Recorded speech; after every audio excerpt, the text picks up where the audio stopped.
আমার রহমত বিশাল, আমি রহিম, আমার রহমতের কোনো কুল কিনারা নাই। এতে আল্লাহ গরিব বুঝাচ্ছেন না অনেক ধনী, অনেক ধনী, অনেক রহমত, নামাজ পড়ে না তারেও খাওয়ান। এই ফাঁক দিয়ে এবার বললেন মালিক ইয়াউমিদ্দিন, বিচার দিবসে মালিক আমি। ভয় লাগাইলেন না সাহস দিলেন? সাহস দিলেন।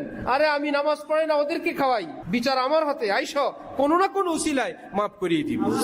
রহমতে হক বাহানা মি জয়াত, বাহা নমি জয়াত ওয়াল্লাহ, আল্লাহর কসম কিয়ামতের দিন শুধু উসিলা, শুধু বাহানায় হাজার হাজার লক্ষ লক্ষ কোটি কোটি মুসলমানকে সিরিয়ালে আল্লাহ পাক শুধু মাফ করতে থাকবেন। কিছুই নাই জীবনে, একটা গর্তে পড়ছিল, হঠাৎ আল্লাহ বলে ডাক দিছিল, আল্লাহ এই উসিলা, এইটুকুন আছে পুঁজি।